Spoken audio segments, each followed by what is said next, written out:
Okay, I can shout, but I don't think I would like to ask the ambassador to shout as well. So if we could get this, the technical part working.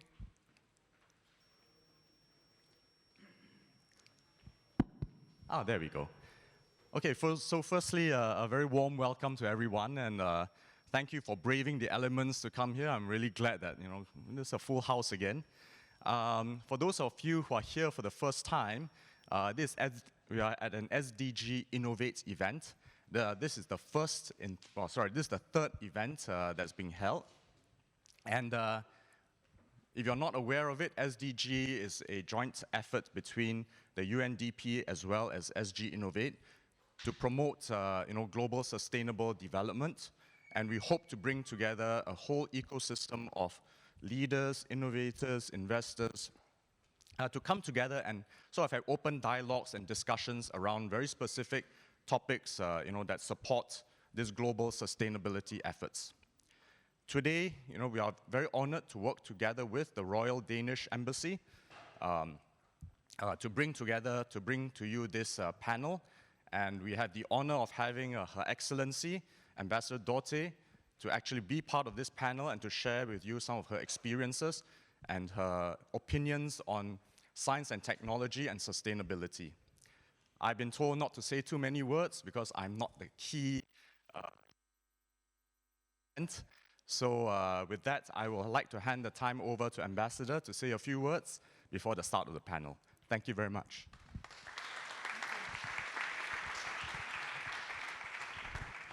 Thank you so much. It's always so great to come here to Carpenter Street, where you can just feel the energy. It's palpable. I readily admit it's one of my favorite places in Singapore, so we tag along with any occasion we can at SGInnovate. Thanks a lot. But I've also been told only to say a few words, so I'll try and get to it. So let me first start by asking you if you think that the world we're living in is becoming a better place. That's a tough one, Tuesday afternoon.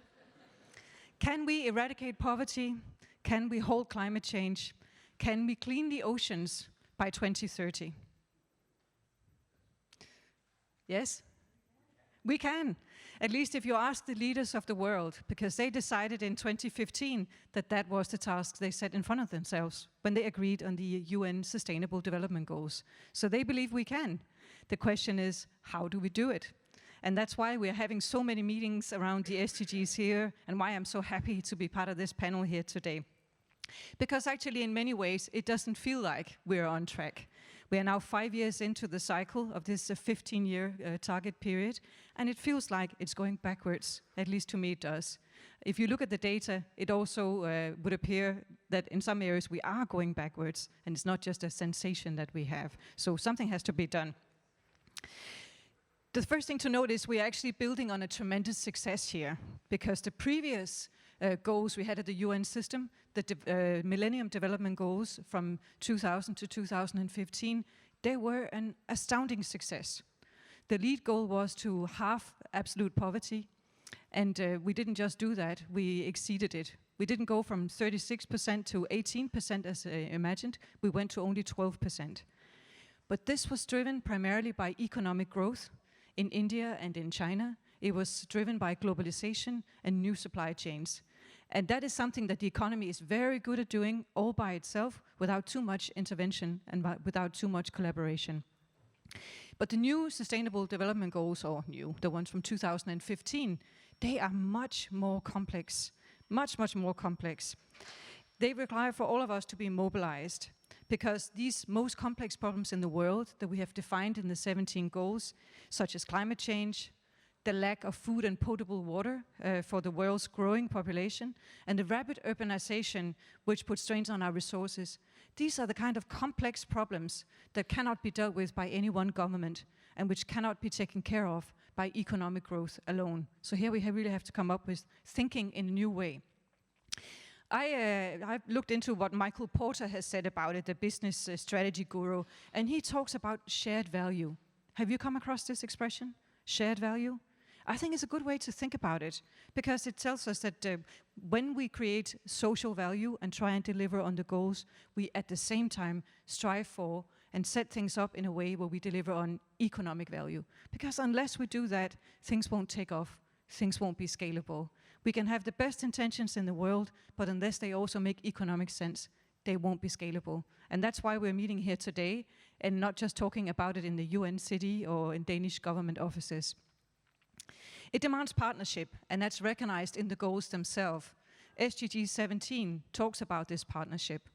And it's not just partnership between governments, it's partnership between all actors in society. Governments, such as my own, the Danish government, we have to lower the barriers for change. We have to support innovation, we have to support science and build bridges. Businesses, they have to invest in impact and develop the technological solutions that can deliver the change, and they have to be committed to CSR standards. Academia, they have to come up with this new knowledge that can drive the new solutions, and not just sit in an ivory tower with this knowledge, but share it, bring it to use, make it applicable. And civil society organizations, they have to also share the knowledge locally and tell us on local development impact and be advocates for change. So you cannot get an ambassador to stand on stage without talking a little bit about what her country does, you know. So if this becomes too much, just take a mental break or something here on a Tuesday afternoon. But Denmark, what are we doing? Well, I think if you look at the charts of who's implementing the SDGs, we're doing okay. So that's something. But maybe more importantly, we know that we don't know enough. We don't know enough to drive a green transition scalable in the world. So we're starting with science. And I was just sharing with Vanessa before we came down here, Vanessa Evers from NIST at NTU, that, you know, I want her to come to Denmark because we're really making a huge push because we know that the answers have to come from science.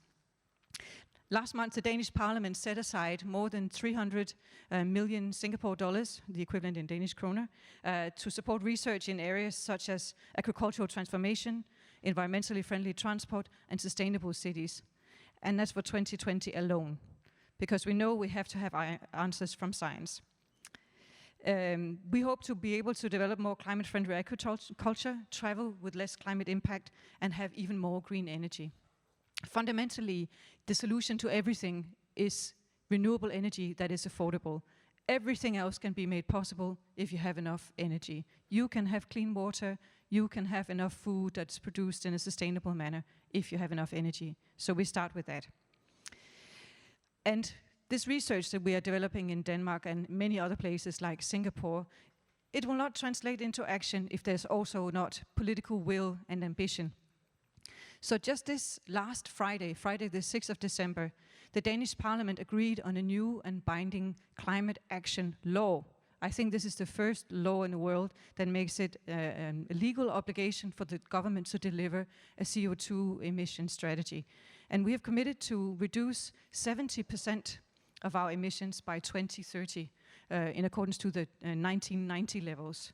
So that's an incredible increase in ambition level from the previous 40% that we had, which was not legally binding. And the period we're looking at is so long that it doesn't just commit this current government, but also previous or successive governments to deliver on this goal.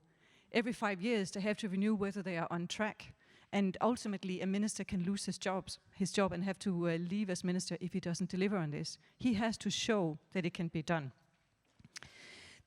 I think the reason why we dare do this is because we have a good story to build on. In 1991, Denmark was the first country to build an offshore wind farm. We had the experience of the oil crisis in the 1970s, which meant car-free Sundays and so on. And already at that time, we decided we needed to be independent of fossil fuels in the future. And by 1991, we got this first offshore wind farm, and today there's grid parity for offshore wind. It is cheaper than coal, it is cheaper than nuclear, and it's on a level with many other forms of energy. So now it is possible to drive a green transition. Of course, you need to have wind, which you don't have in Singapore. Or you need to have a regional collaboration on how to deliver renewable energy into your grid, which I know Singapore is also looking into. We're not just focusing on action in Denmark, we are also trying to do a little bit what we can internationally. Because Denmark, like Singapore, is a very small country, and our emissions only amount to about 0.1% of global emissions. So we try and work internationally as well. And in fact, we are one of only about a handful of countries who consistently have been granting about 0.7% of our GNI in development assistance since 1978. A lot of this money in the future will be put into the green transition in developing countries, also here in Southeast Asia. Development assistance, we have come to understand now, is not a solution in itself. It can only be a catalyst. As I said before, there has to be a business imperative. You cannot buy your way from donor countries to make a green transition and change here. And that's why we are so happy to work with all of you to try and drive the green transition. The Danish Embassy in Singapore has this as a core focus for our tasks here. And personally, I work a lot on trying to generate green finance from Denmark into projects in Southeast Asia. And we work on building accelerators and platform here for SDG companies from Denmark to come out to Singapore and scale from here to the rest of Asia. Currently, we are in a great dialogue with the ADB and UNDP on doing an SDG accelerator for fintech companies that focus on the SDGs. And personally, I have a lot of belief that that is the way to go because it's technologies that cut across so many different industries. So I won't say much more than that. I will just say that if you ask me whether I'm optimistic that we'll be able to reach the UN or the SDG development goals in 2030, I'm cautiously optimistic. I don't think you can be any more than cautiously optimistic at this stage, but I don't think it's impossible. And there are three reasons why I don't think it's impossible. First one is that I think interest is up, focus is up. There's so much more understanding in many different countries that we have to act on these goals, and that's a good start. Only have to ask your teenage kids, if you have such ones, or friends, you know, why we have to do something. I have a daily onslaught from my teenagers at home, you know, about what am I doing to save the world. So something has to be done. That's the first reason why I think things are looking up. The second one is, in fact, impact investment is growing in leaps and bounds. When you look at the numbers, money is finding its way to green projects. More and more are divesting from oil and coal and looking for different options. So that's good news.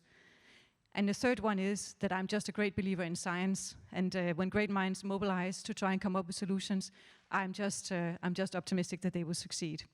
So thank you for that. I look forward to the panel debate. Any question is welcome. Can maybe not answer everything, but I'll certainly try. Thanks. Ambassador. Yeah. Okay, Ambassador, please stay on stage. I'd like to introduce your moderator for the panel, Professor Vanessa Evers. She's the director for NTU's Institute for Science and Technology and Humanities. Did I get that right? Perfect. Okay, so she'll be moderating the panel, and I think she'll be introducing each of the panel members as they come on stage. Thank you. Thanks. Please do come on stage, and we can get comfortable in the SGInnovate living room. So welcome, everybody. Thank you for coming. This is really exciting. This is the first time that I've been invited to moderate, so let's see if they will have me back after today. I wanted to give a quick introduction from everyone, and I try to, you know, dig up some dirt on everyone. So let's see where we get. Your Excellency, you have a really interesting and diverse career. You studied law, and apart from being ambassador, you've also worked at Deloitte as a strategy consultant. And you've lived in many countries like Vietnam, India, now Singapore. And you are also the chairman of the Danish Trade Council of Southeast Asia, and Denmark's governor of the Asia-Europe Foundation as well. And something that I found out about you that's really interesting is that you are a knight of the Danish realm, which, you know, I'm a fan of Game of Thrones, so, you know, I'm thinking that knighthood is now really something special. So welcome to the panel, and welcome for your introduction. It was really motivating to hear your thoughts about this. And of course, Denmark is a country to watch when you're serious about sustainable development. Professor Kartik, you are currently the acting director of the Chemicals, Materials and Green Tech Cluster, as well as the Urban and Green Tech Office of the Sciences and Engineering Research Council at A*STAR. That's probably the longest title that we will have in this panel. What is really interesting about you is that you have a lot of successes in engineering, and specifically, You have found or co-invented a novel way to produce 100,000 dots per inch ultra high resolution color images without the need for inks or dyes, which sounds amazing, and I'm sure we could have a whole session just talking about that, but let's not do that today. So you are a successful inventor and scientist, but you are also a successful founder of a deep tech startup, which makes you a really interesting panel member today. You've studied in Munich and in Zurich. Interesting fact about you is that you are many polys. You're a polymath, you're a philomath, you're a polyglot, a bibliophile, and probably also a melomaniac. Do you know what it is, a melomaniac? It's a lover of music. Yeah. Professor Nakamura, thank you for joining us. You also teach part-time at Osaka University at the Center of Co-Design, and I was so jealous of that name, co-design. So I thought, oh, that's such a wonderful idea to have society and engineering and science work together. You studied comparative politics. You worked as a consultant at McKinsey, so consultants galore. I did a stint at the Boston Consulting Group, so we can compare notes later. You have also worked at the United Nations, and you are a World Economic Forum Young Global Leader. And you've worked on the World Economic Forum's Global Agenda Council on Sustainable Development. You are currently the co-founder of Copernic. I hope I'm saying that in the right way. It's a non-profit organization, and it's based in Indonesia, and it aims to reduce poverty by realizing affordable technology for remote communities, which is really interesting, and hope we'll hear a little bit more about that today. Together with your co-founder, Ewa Wojkowska, you are really the epitome of social entrepreneurship, so it's really wonderful that you are here, and a role model for many of us. The gossip on the street is that you and Ewa are not only co-founders, but also husband and wife. Is that correct? Okay. Bharath, I want to say Bharath Kumar Venkataraman, but I can only do that with my notes. Bharath is fine. Bharath is fine, thank you. So you studied industrial engineering at West Virginia University in the US, and you've worked in the US as well and in India, especially in building technologies and energies management. And you are at the moment managing Siemens Energy Solutions in the Middle East and Asia Pacific region. So I tried to dig up some interesting information about you, but actually there is nothing on there. Either you are really good at protecting your privacy in these days of social media, because it's also more impossible, and the alternative is not that great, right? It means there's nothing interesting. So maybe you can tell us something about you that we may not know, something interesting about you. Hi, good afternoon, everyone. So while I've been in this space for about 18 years, focusing on energy efficiency and sustainability, I also play my part, right, and not actually contributing to that also, because I carry about a handful of gadgets. Today I have made a count this morning, right? I'm having about 8 battery-operated devices, right? But that's the topic of the discussion today, science and technology. So you need that also to kind of, right, look at, various methodologies and ways to achieve, sustainable goals. So that's a small thing about myself. Bharath, owner of many gadgets. Yeah, I'm owner of many gadgets, yes. Okay, great. Just to very quickly get a feel for the room, are there people here who work in startups or industry related to sustainable development in the room? A couple. People who are very active in sustainable development? A couple. People who are interested in sustainable development, want to know a little bit more? Most. Okay. Academia? 2, welcome colleagues. And what have I forgotten? I think we get a feel for the room for us. Okay, so I wanted to start with a first probing, and that is that our panel is called Science and Technology for Sustainable Development. But really, there's so many different interpretations to the term sustainable. It can mean so many things. Green, durable, it can mean recycled, it can mean artificial, as in artificial meat, and then suddenly there's durability. And it can also mean having long-term support. So I would really like to ask each of you, if possible briefly, to tell in a few sentences what you feel is really important about sustainable development, what you feel is success. Maybe, Ambassador, we can start with you to follow up. This works? Yes. Well, for me, it's about leaving the planet in the same condition as we took over. I think it's all about making sure that we don't deplete the resources that are here, but make it last for the future. I was going to say the same thing, but one other aspect of sustainable development is also for us to know what the problem is that we need to solve. Most of the time, we don't really understand what the exact problem is, and as scientists, engineers, or even people who are interested in sustainable development, I think trying to elucidate that is probably the first step before we can get into actually getting to a solution. And just to add to what he was saying, right? So it's one to identify the problem and also kind of understand, what is the bigger needs of everybody, because each one has a requirement. So we need to understand that. And of course, right? I think it's time that we all understand that global warming, all these are real, and I'm sure each of us know that the climate is changing. And so we have to, in our space, what we do is we focus on energy efficiency, which is definitely contributing to the sustainable goals. So to me, it's knowing what really works in solving the problems. And I think the SDGs kind of provided a good list of challenges that we are facing globally. And so the question is, what is it that can really solve these challenges? And we often talk about the financing requirement to achieve SDGs and $2 or $3 billion per year, etc. But if you actually invest much smaller amount into more effective solutions, I think you could cost save quite a lot. So to me, what's important is really to know what works. Great, thanks. So I have this tablet here, and it allows you to put in any question that you're interested in to us. I'll monitor this as we go, and if your questions are more interesting than the ones that I've prepared, I will completely substitute them for mine. So feel free to put in your questions, then you don't necessarily have to wait until the Q&A to get your thoughts out.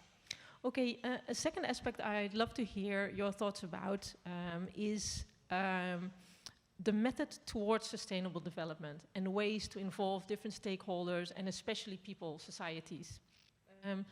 How can and may a community leverage science and technology? It's not quite easy because there's quite a big translation needed between a technological innovation or a scientific finding before it actually reaches something useful for a community, to allow them to be an active player in building their own sustainable future. Is there, for instance, a role for citizen science? Are there models that you find successful?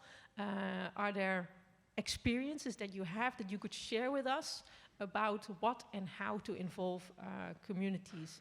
Professor Nakamura, maybe to start with you. Nobody called me Professor Nakamura, which is like, feels so funny because I only do one class per year, and it's unpaid as well. So I think, anyway.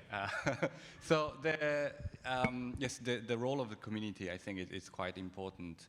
And so I just want to share like one example of our work, which is to help the smallholder farmers in the rural area in Indonesia. And we identified, building on what are the problems are, and we found that a lot of smallholder farmers were struggling with drying process. The drying is really common to many commodities, cacao, or even seaweed, coffee, rice, and they just simply spread the commodity on the floor and then let the sun dry. But in this process, a lot of animals goes around, and then sometimes it's cloudy, sometimes it rains, and it's compromising the quality and then also delaying the process of drying. And we kind of co-created with the local communities a very simple dryer, which just uses polycarbonate and a wooden frame, and it just contains the heat from the sun. And that basically expedited the drying process, and it made it a lot more, safer in terms of the quality. And it was so simple that once we built in one community, the local community just started to look at it. Okay, so this and these pillars, and they just built the same thing next to it. And then another community built next to it. And so really, I think to me, the solution often are very simple and simple enough so that the local communities can replicate. And then I think in that kind of process of developing the right solution, understanding what the communities can do, what are the resources that they have access to, that's quite a key. So yeah, that's my view on the community involvement. Thanks. Maybe any other panelists would like to continue on this, maybe even to think about inspiring examples in your own experience that you'd like to share with us? Maybe I'll just tag on to what Toshi has talked about. It seems that it's important for us to be able to provide a model of how something could look in order for people to actually see it, accept it, and move on with it. I come from a realm where we work with extremely high-tech technologies, if you will. So one of the things that my organization, A-Star, also works on is a series of model factories, where we try and show how the impact of digitalization can improve processes in factory workflows. Now, it's not exactly the most novel idea in the world, but the fact was that we managed to put it together and show how it could be deployed, and we're able to help companies through that. So I think that that is one way that we can, showing a model is always important for us to give that understanding of what could actually be done. The whole network of science centers that we have across all various countries, this is another way that we bring science closer to the masses. Yeah, go ahead. It's quite interesting, you know, the different perspectives here. You have the sort of the very micro perspective of how do you help a developing country, a small rural population who have similar problems in different places, and come up with a simple solution they can replicate themselves, which is brilliant. And then to this sort of other perspective where you're working with businesses, you show them what technology is available and make them use it in their solutions. And I come from the government perspective, where we as a country try to show that it's possible to transition to a different kind of energy supply to fuel those businesses when they use your technologies. So in a way, it's the same approach of setting up models and examples, but at different levels. And just one more model I would like to share is, in India, actually, we are working with a few villages where I'm sure like any other country, many other countries, they have a lot of power cuts and power issues. So, and also in these villages, they have a lot of cow dungs, and so we are working with these villages to kind of clear a complete, you know, centralized power plant, where we are going to be putting in solar farms. We are going to use that cow dung to generate electricity, and that will be done using a biomass, right? So this is going to help the community, and that way we are going to also create a business model for them to also sell, you know, some of this back to the grid. So this is a way, you know, for them to not only, you know, use the electricity and become independent, but also kind of sell it back to the grid. That will be in the near future. So I just thought I'll share that example. That's great. Right? Yeah, there was a question in the list about, you know, do you have some innovations that you really like? So your personal experience are really valuable to the audience. I was wondering if we could have a look at the role of science and technology, and there are a few questions that have come up around this as well, and what it could play to ensure a sustainable future. So mentioned before, the road from an innovation to actual something useful on the ground is often long, and scientific findings, technological developments take a long time to either reach the market in a way that people can afford it, or that it's useful to them and that it's robust enough. So this kind of translation from innovation to something useful for people seems to be something of an issue. Is that true? Maybe I'm wrong about this, and I'm seeing that wrong. Is there, in your experience, are there guidelines on what to do to shorten this transformation process, make it more effective? And some of the questions in the audience are, okay, what could be, for instance, negative side effects, unintended side effects? For instance, all sorts of innovations in palm oil having all sorts of effects that we didn't think of. Maybe Professor Kartik, you could start, and then we can all join in. Maybe I'll start with addressing the part about the development length between research and actually reaching some sort of a product, or even the end of life of that product. it's a tried and tested principle in the scientific method. So this, at least from the modern scientific era, if we start from Galileo, setting a hypothesis, testing the hypothesis, and coming to proving a hypothesis to come to a theory, a theorem, a theory, etc., has been a tried and tested way, and we've done pretty well with it. But that was also in a time when we did not have the same kind of access to data that we do now. So what we're trying to do, at least some of the work that I'm funding in the research ecosystem in Singapore, is trying to look at how we can speed up the process of research itself. And that basically means you want to digitalize the way that we do research even, at every point of the stage. And that should be able to also give you a new perspective on the kinds of experiments that you need to do, and do these faster, reduce the amount of the experiments that you need to do, and to shorten the way that we're doing things. In fact, our buzzword right now is, how do we make things 10 times faster? And that's the first step, I think, in order for us to get to it. The part about unintended consequences, well, we have to go in with both eyes open.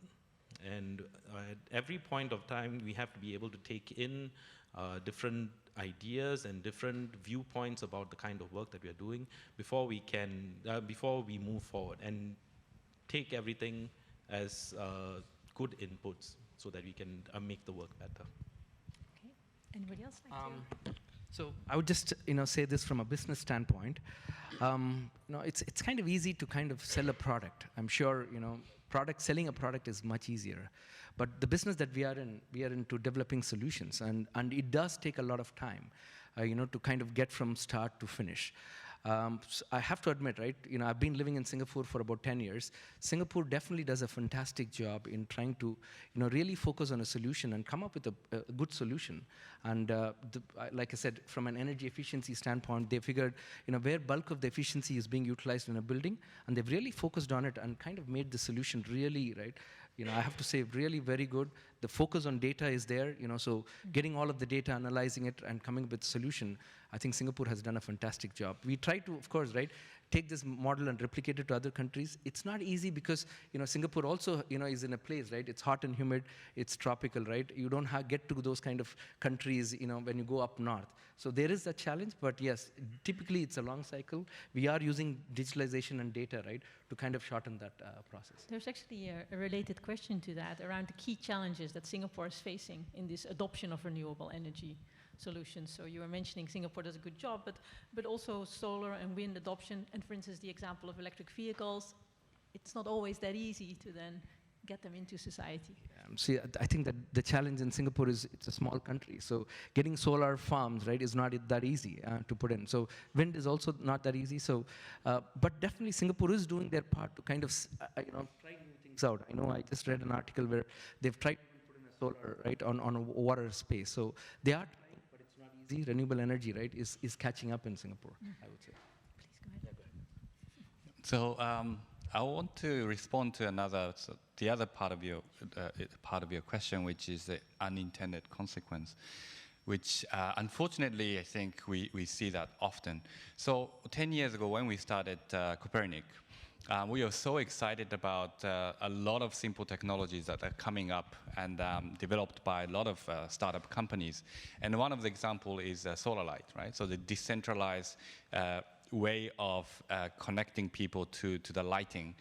And it became so cheap. So it has a solar panel, LED light, and battery, and then it's housed in a plastic container. Right? Now, so we have been distributing quite a lot, and it did solve a lot of problems of providing lighting to the poor communities, off-grid areas. But then there's plastic waste after the life cycle, and the batteries.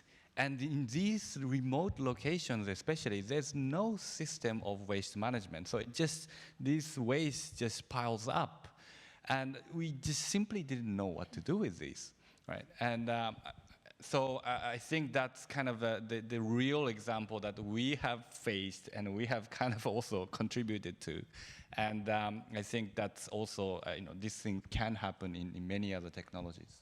And what is the learning from this? What is your advice on how to prepare for this, monitor this, solve this type of effect? I mean, one is basically more reactive, so kind of trying to help the local community to be able to collect and manage those waste. But the other way is that, so we work with a lot of large corporations as well in product development for the poor. And in this discussion, I always try and raise this point of waste so that from the very design process, the very beginning, the companies are aware of the potential risk and then try and incorporate that into the product design. But it's not easy because there's a cost and availability of the materials and that.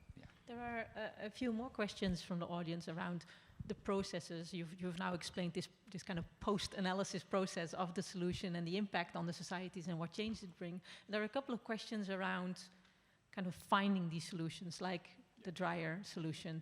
Probably, I mean, it's a simple solution, but probably deciding on it, finding it was not so easy. Could you tell a little bit more, share a bit more about that process?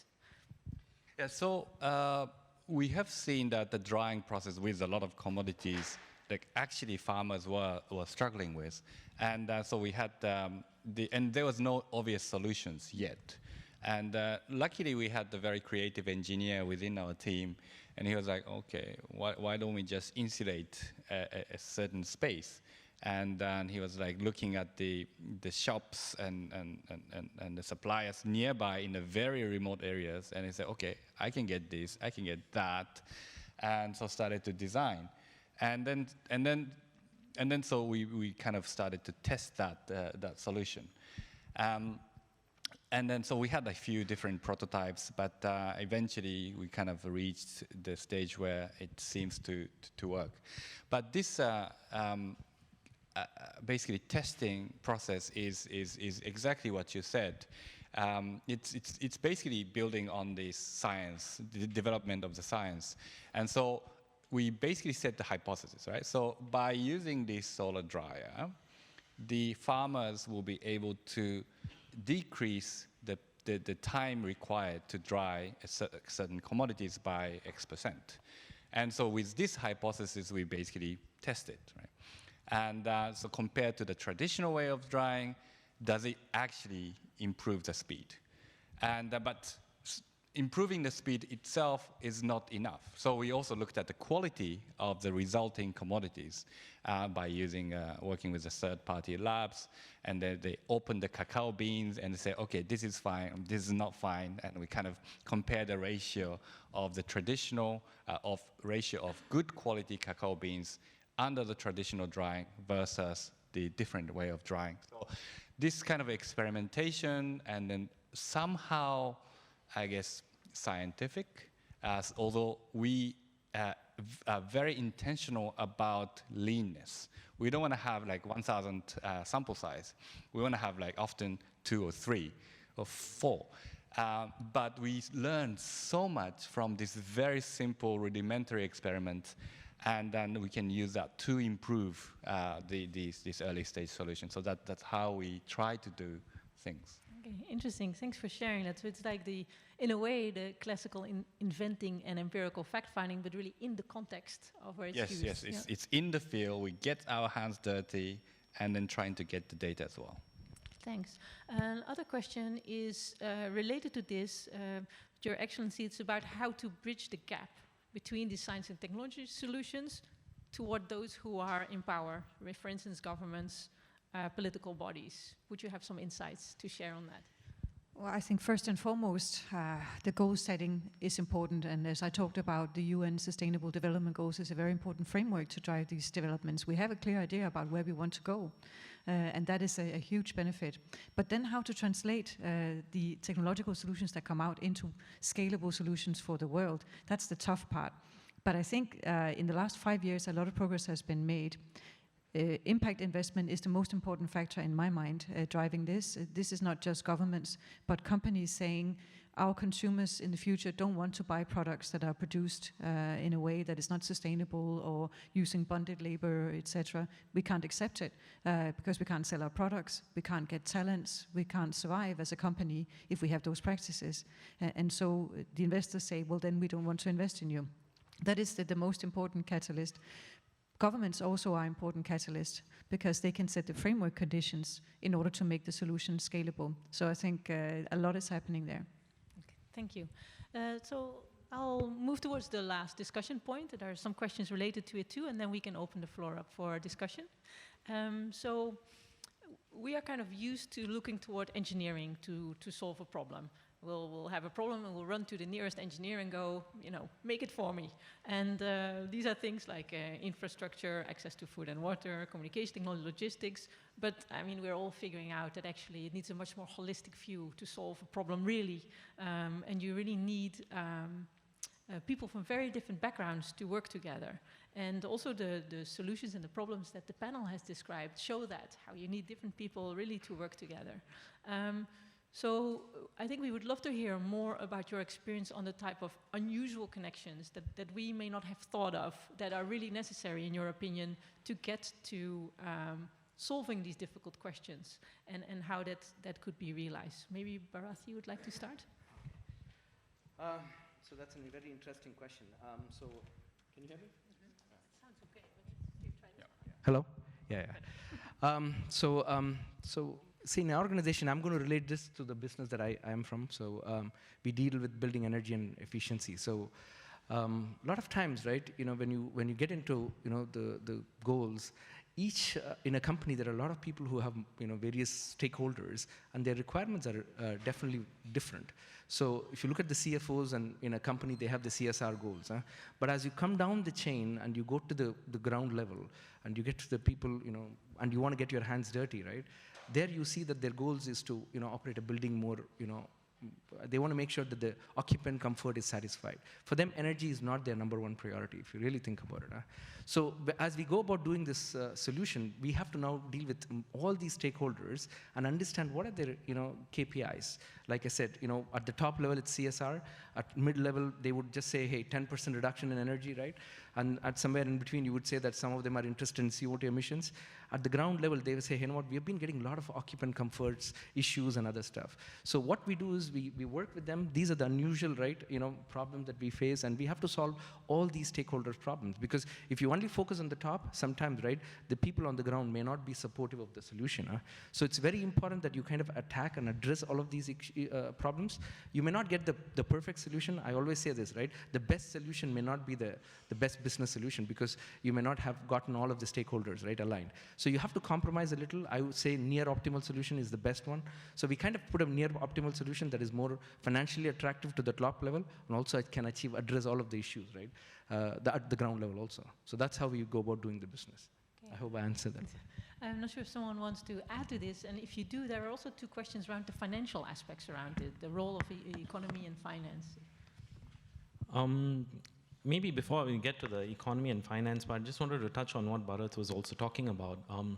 One of the tools that we have been developing in the research space is this concept of life cycle assessment. I'm not sure you're familiar with the term, but it's basically a way for us to try and think about all the inputs and outputs that you need across the entire life cycle of a certain product, certain process, or industry, if you will, if you want to go that far.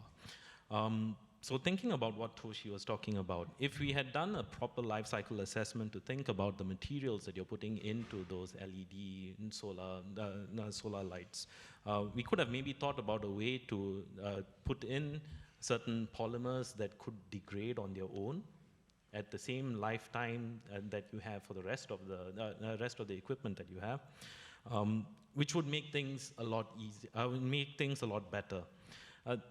The strength of life cycle assessment is actually one that is quite interesting, and maybe we can even take an example here. When you have a cup, a paper cup, versus a glass cup, versus a ceramic cup, and say that the job of a cup is for you to hold a cup of coffee, right? In order for you to get to achieve the same kind of carbon neutrality with a glass cup, you would need to use it 85 times, cleaning with soap and everything, in order for you to break even with a single paper cup. So it means you could use 85 paper cups instead of using a glass cup.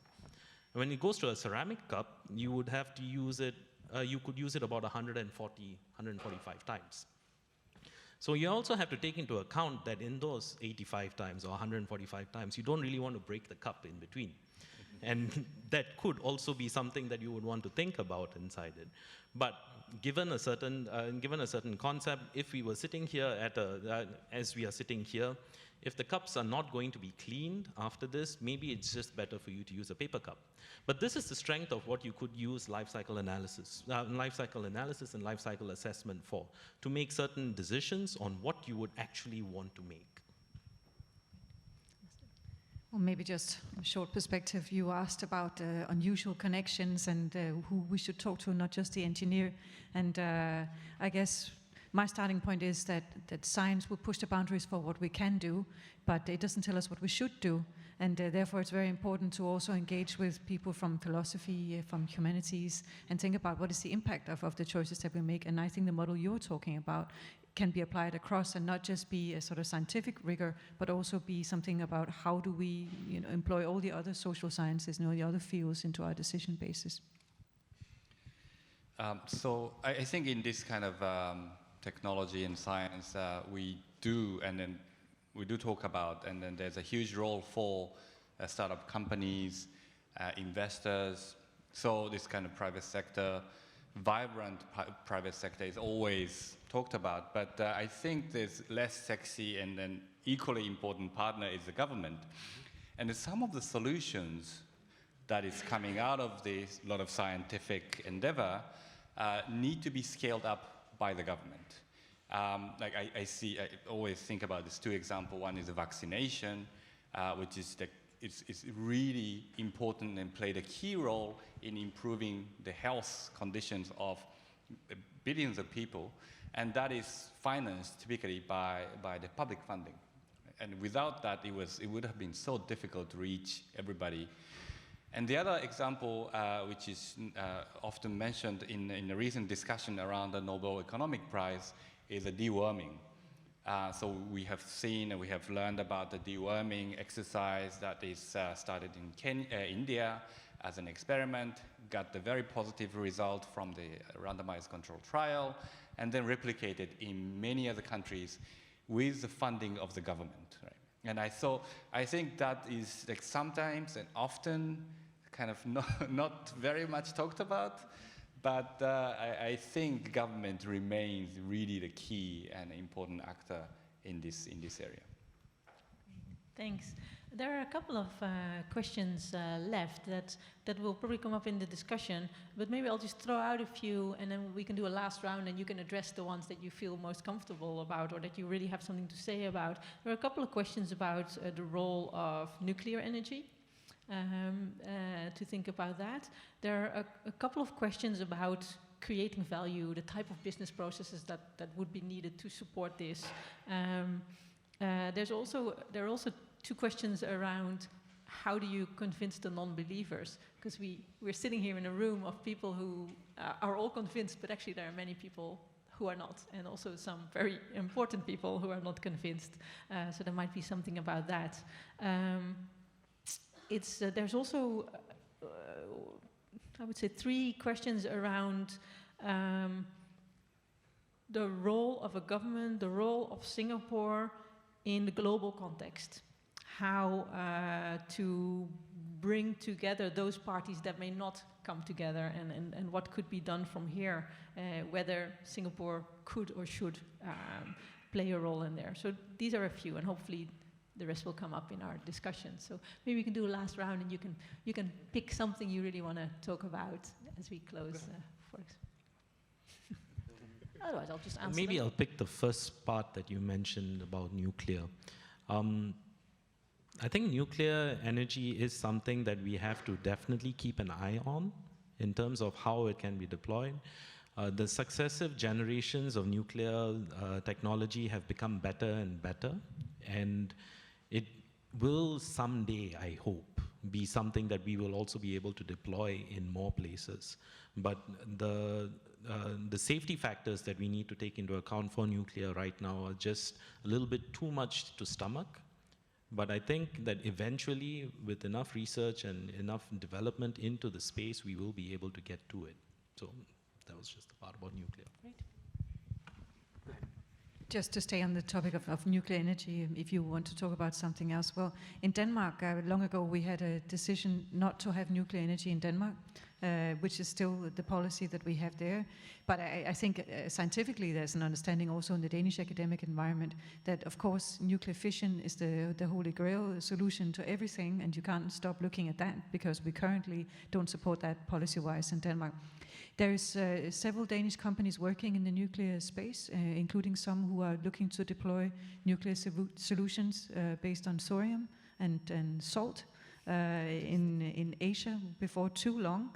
So it's not yet viable, but very close. And so I'm watching this space, and maybe that will affect how our policies develop as well. Yeah, just on nuclear technology, I think that's definitely something that we have to look out for. I know other countries are looking at solar energy, wind energy. Battery storage is becoming a big topic these days. So, and of course, some of the smaller countries are, as I mentioned, looking at biomass or different forms of energy. Of course, those are important. That's all on the supply side. Where we focus, right, is more on the conservation part of it. So I would also focus more on the 3 Rs, right? Recycle, reduce, and reuse. Those are important because you can only generate so much. Eventually, you have to also make sure you focus on the 3 Rs and ensure that what we need is what we need to use. And for me, as I mentioned, while I'm good on technologies, I try to keep up, right? There are times where over the weekend I just opened my box and realized I actually carry a lot of e-waste, and those are things that we have to also start looking at as individuals to say, do we need it? If it's not required, I think it's time to say, let's not go get that extra gadget. So that's what I would say. Okay, thanks. Closing comments, maybe around creating value or the business models? Right. Yes. So, but I think so. We also work with a lot of large corporations like Unilever, and the idea of creating shared value is really spreading across different companies, large and small, and employees, especially the younger generations in the 20s or early 30s, they are so excited about the idea. And often they're the ones who kind of approach us and then start a small project within the large organization, large companies, and then that is kind of gradually acknowledged and it becomes bigger and bigger. And then some of the project actually the ideas have been commercialized in Southeast Asia. So I think the power of ideas was so strong, and I think that is really changing the dynamics of the private sector, the large corporation, and I think it's really a great trend. Great, thank you. So let's open it up to the room. Are there any questions for either the panel as a whole or specifically? This gentleman on the first row and one in the back. So please go. Oh, could you say who you are and yes, your sure. affiliation? Hi, my name is Mijail Santos. I'm from the Stakeholder Company. We use artificial intelligence and machine learning to map stakeholders and issues, or for issue management. And basically, you talked a lot about stakeholders and how you are engaging them in the process of deciding what to develop, what to innovate, and what areas to tackle. And my question is, how is it that you're currently doing? And is there any way you are also innovating the way to innovate? Sometimes we say, okay, our problem is that we don't involve stakeholders enough, and we have all the processes to solve the problems that we identify. Is there anything that we are doing to solve this problem of stakeholder engagement? Thank you. Who wants to take on this question? I know I kind of touched on this the stakeholders. So one of the things that we do is, as Siemens, we have set up a division, specifically on really, focusing a lot on collecting data, right, and doing AI and other stuff. So, but the stakeholder management, right, is not easy. Data tells you something. We deal a lot with data, but eventually it's actually also getting your hands dirty to go to the ground level, because the data gives you something. You learn from the data, but then you may have to get to the ground level, also understand, right, how to manage different levels of stakeholders. So yes, while we are investigating those, and we are working on working with the data part, right, from our top level, but we also have to spend time on the ground level, right, to understand what the other stakeholders want. So, but there is some work that's happening in our space. So. Hi, thank you. Pranoy, I'm from student at NUS. So we have a little bit of trouble hearing you. Is it on?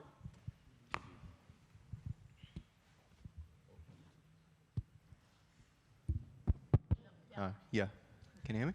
Hold it very close. Yeah, so I, at the risk of adding to the general pessimism that the ambassador... And your name and... Pranoy, yeah. I just wanted to get everyone, your opinion on if we look at it on a global level, on the one hand, what's happening is there's huge amount of investment going into green technology.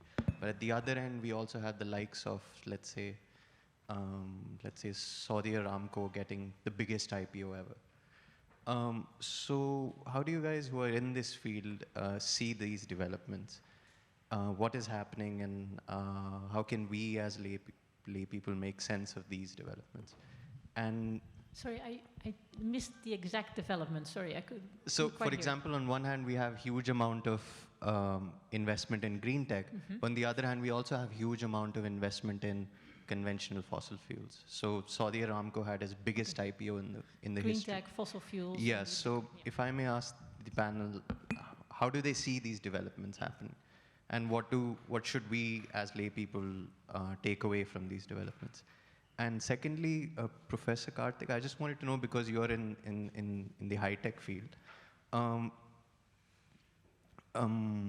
often I've noticed that there's some tension between whether adopting a high-tech or a low-tech solution. So how do you guys go about deciding which to use? That's it. Thank you. Okay, I'll maybe take the second part and then see if I can sort of answer the first part. And so when you have a plethora of different solutions that might be able to work to solve a certain problem, obviously the next level of analysis should be how cheap is it and how viable is it. So when you have the happy problem of having many solutions that could solve your problem, you're in a good place, right? Then you can actually make a decision on what makes the most sense in order for you to be able to scale it. So I wouldn't say that there's an inherent tension between a high-tech solution versus a low-tech solution. It's just what solves the problem. So what's the right solution in order for us to be able to get to where we want to get to. To also sort of address the point about fossil fuels versus green technologies, until we get to a point where we have an infrastructure that allows us to use green energy, we are going to be reliant on fossil fuels. There is no running away from that. And the other thing that we also have to remember is that fossil fuels are not going to be used only for fuels. So everything that you have over here as well in front of you, everything comes from fossil fuels. So if we are only the day that we decide not to have new products that get us further is a day that you can start to even make a dent in how big this market is. So one would be just to think about it in terms of your locomotion, in terms of how you're moving people from one place to another. But the other is really if we want to move from the conventional plastic products that we have now to something else, that would be when you would start to see a little bit more of a shift from places like Saudi Aramco. Hi, so my name is Dr. Sembibi. I was a former lecturer in NTU. But now I'm an independent lecturer. So I do a lot of beach cleaning in my weekends, and I have come to realize that plastic waste is a very, very serious problem, affecting a lot of our marine creatures. And so my question is, a lot of this plastic pollution is actually going to developing countries, very impoverished communities. So what can we do with, in terms of innovation, to recycle, or what can we do with our plastic waste, and how can we solve this problem of not having it harm a lot of these vulnerable communities? Thank you.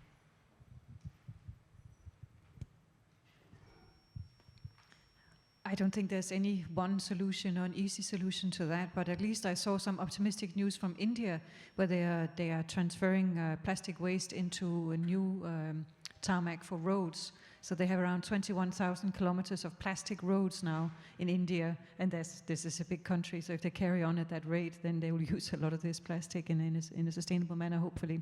I don't know the science behind it. I don't know whether it has side effects that are not desirable, but at least it seems on the surface to be a very good solution. So, I mean, there are different approaches, and then one is definitely to develop alternative, right? So, which seems to be more challenging than a lot of people were expecting. We hear about a lot of biodegradable plastic, but when we were testing in actual conditions, it doesn't biodegrade as quickly as some companies claim. And I think there's still a challenge and then opportunities in alternative for the packaging. And then once the other side is collection and the recycling. And I mean, collection is also a huge issue. In a lot of remote areas that we work in, they do produce a lot of plastic, sachet of shampoos and etc. They just throw it away. And then even the plastic bottles that has some value, because of the remoteness, there's a lot of cost to bring some waste into a particular central location so that they can collect and then ship it to processing facility. So that kind of logistics side, cost of the logistic, it remains a challenge. And recycling or upcycling, again, you need a serious facility to do that. But there's some innovations coming up. There's a company called the Precious Plastic. I don't know if you have heard of it. We actually had the pleasure of working with them in Indonesia, which basically does decentralized plastic recycling. So you basically melt it and then mold it into something else. And so it's just basically the heat and the mold. And the tool is this big, and it's quite cheap, less than $500 or so. So if you want to create something out of the plastic cap, then you could do that. But it's a small scale, and there's some safety concerns. So it's not a perfect solution yet. But I think there should be more and more innovations around the alternative collection innovation and then recycling innovation.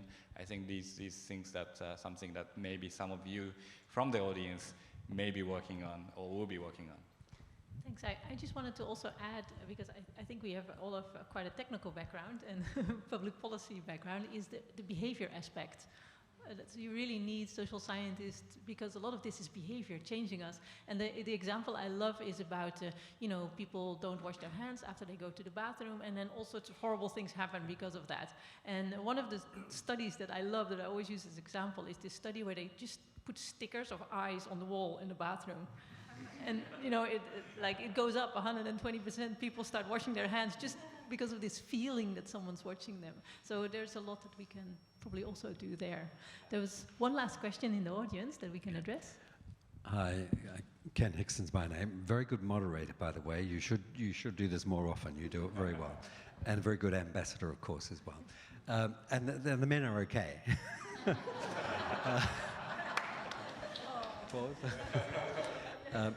My question and a statement first, there's a lot happening on plastic in Singapore. $106 million fund has been set up in Singapore called Circulate Capital, directly involved in coming up with solutions and obviously recycling and other ways to deal with plastic to avoid pollution, as well as deal with some of the existing problems.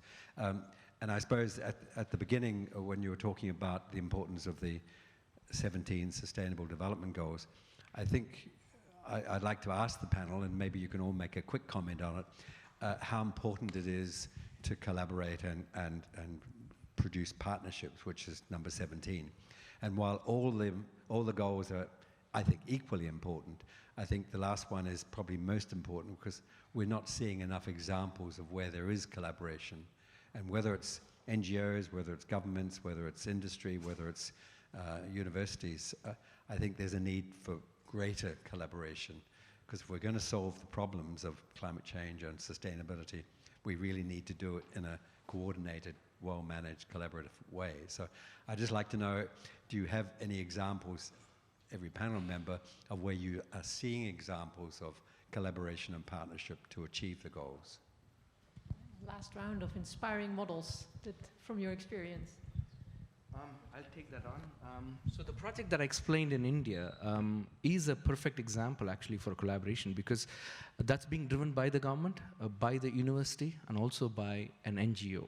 And it's actually, helping the villages, so which is a very good example for a partnership. The key is, of course, this is a pilot. They've just started it. They want to try this out.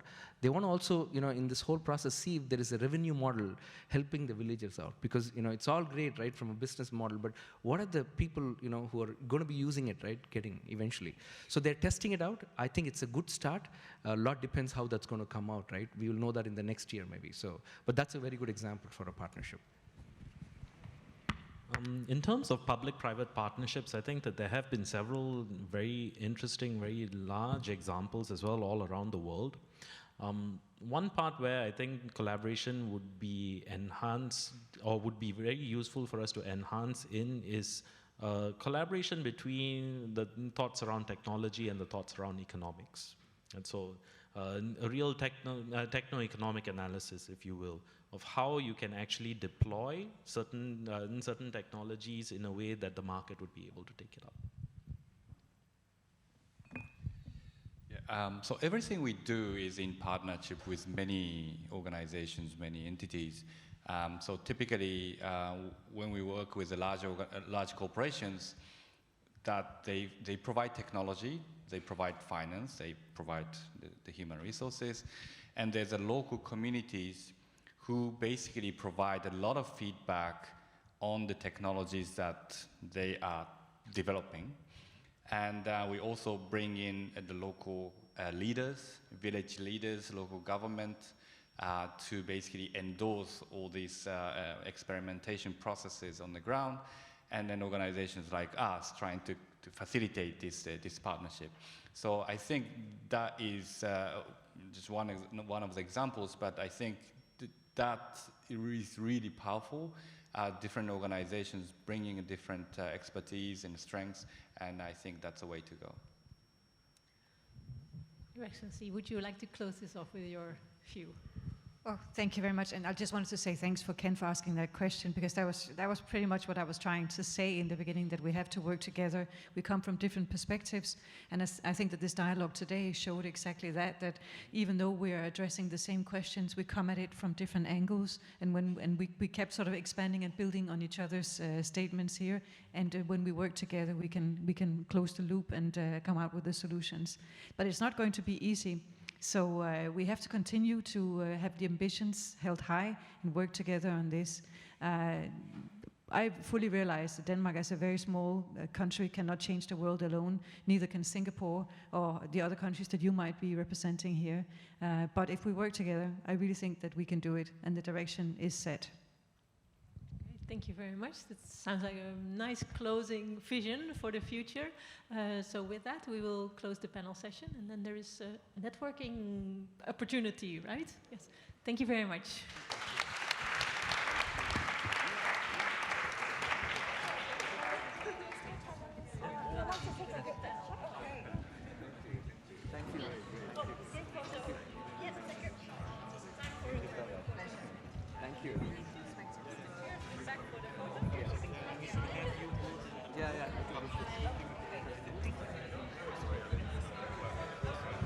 Very well done.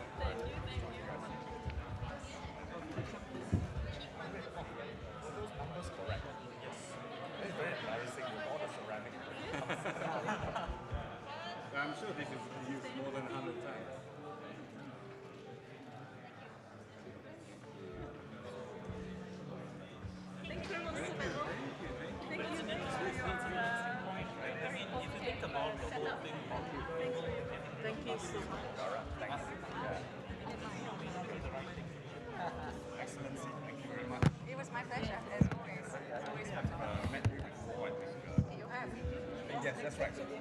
Yes, yes. I apologize. We should do a lot more message design. Thank you so much. This is a great venue. Thank you for that. Thank you.